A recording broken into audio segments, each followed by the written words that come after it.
Welcome sa Dries TV. Kung interesado ka sa ganitong news, huwag kalimutang isubscribe ang ating YouTube channel. Maraming salamat! Welcome back again sa ating YouTube channel mga kakimpaw, and sa update natin ito ang pag-uusapan natin ay tungkol sa mga importanteng kaganapan kina Kim and syempre kay Paula Avellino. Pero bago po ang lahat, maraming salamat sa inyong patuloy na pagsuporta at pagsubaybay sa mga daily update natin. Kaya naman bilang pasasalamat, narito po ang ilang napili kong komento patungkol ito sa naging previous update. Una komento mula po ito kay Ginang Norma Dayag. Sabi niya, "Good evening Doris TV, ever since sila na yung gusto ko na magkatuluyan.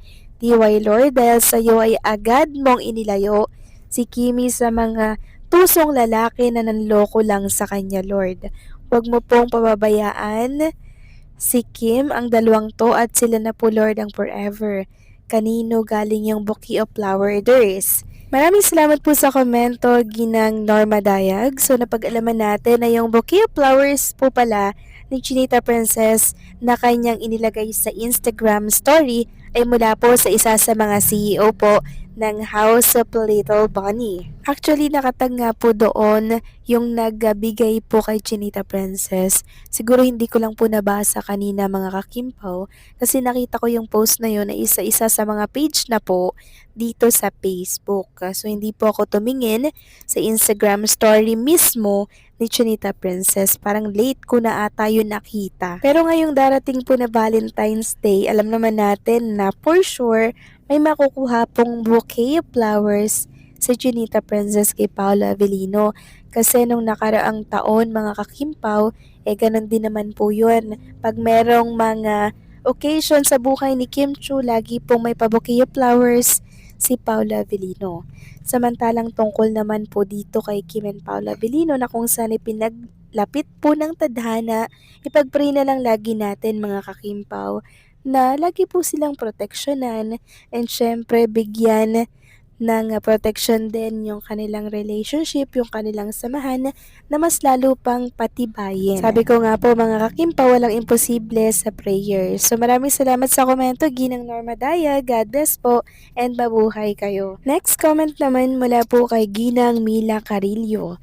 Sabi niya dito, dapat lubayan na ng kakabash kay Kim. Wala namang ginagawa sa kanila, bakit hindi tinitigilan si Kim? Puro trabaho lang ang ginagawa niya para sa future. Kaya habang tanggap pa ni Kim Pao ang kasikatan at malakas pa sa mga fans, solid senior, tapat tiwala kami sa Kim Pao kaya todo support lang kami hanggang dulo.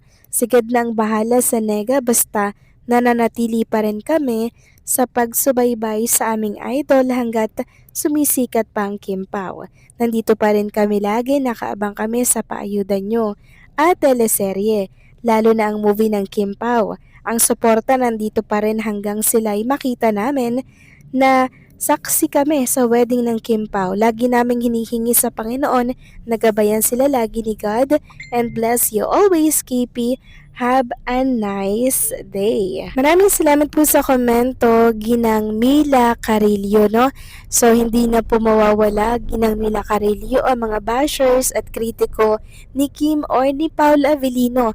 Kasi nga po, sabi ko, sila po ay public figure. Sila ay mga artista at kaakibat na po ang mga bashers at ang mga nega comments para sa kanila. Kaya nga po si Kim and si Paula Avellino po, hindi na lamang nila pinapansin yung mga negative or nega na mga salita na binabato po sa kanila. Kasi hindi naman yung totoo mga kakimpaw. Kaya sana tayo din po, Ginang Mila Carillo, i-deadman na lang natin yan at huwag nating pagtuunan ng pansin yung mga ganyang issue dahil may stress lang tayo. Okay? So maraming salamat sa komento, Ginang Mila Carillo. God bless po sa inyo and mabuhay kayo. So eto na nga, pag-usapan na natin ang mga balita po na nakalap natin sa gabing ito at unahin na nga nating pag-usapan itong Instagram story ni Chinita Princess na in-Instagram story din po nitong nagbigay sa kanya ng bouquet of flowers. Si Minky Laxica na kung saan ay isa po sa mga CEO ng House of Little Bunny. Sabi dito ni Chinita Princess mga kakimpaw, Work 3 port it, thank you. Mix Laxica. So, many where to start.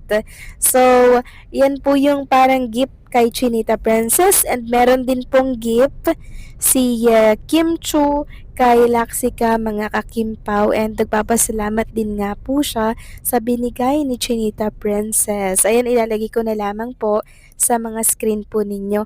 Talaga namang napaka-generous ni Kim mga kakimpaw sa mga taong nakakasalamuha niya at naging parte po ng kanyang buhay. So, sino po ang nanood ng It's Showtime kanina mga kakimpaw? Hinanap ko si Chinita Princess. So, wala pa din po pala siya sa It's Showtime.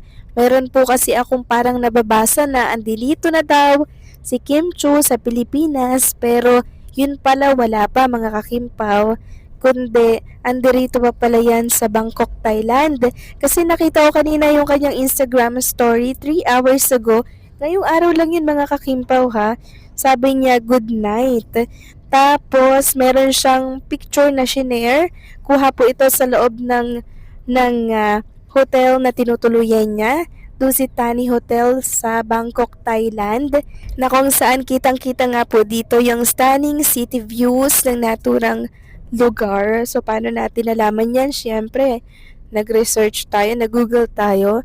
Sabi dito, the hotel is located in the heart of Bangkok, Thailand and offers stunning city views. It is a landmark hotel that was recently revealed and reopened, blending classic Thai hospitality with modern luxury. So yan po mga kakimpaw, nasa Bangkok, Thailand pa si Chinita Princess.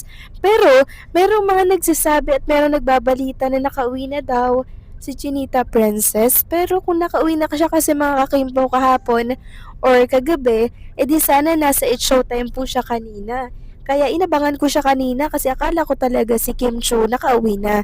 Pero andun pa rin po pala siya sa Bangkok, Thailand, mga kakimpaw, at ine-enjoy ang kanyang business trip. At the same time, parang vacation na din kasama po yung kanyang sister and syempre yung asawa po ng kanyang sister.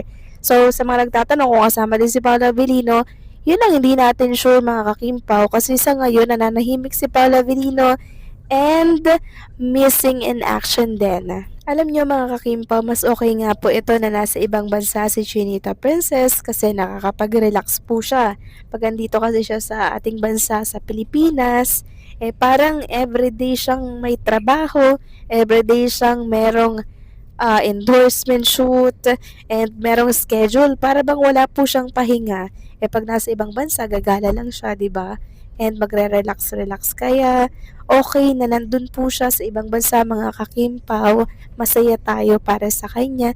Kahit na namimiss natin siya, deserve naman niya yun mga kakimpaw kasi araw-araw nga po siyang nagtatrabaho. Kaya antabayan na natin kung kailan ba talaga uuwi si Chinita Princess. Okay? So, paano mga kakimpaw? Hanggang dito na lamang po ang update natin. Maraming salamat sa patuloy na pagsuporta.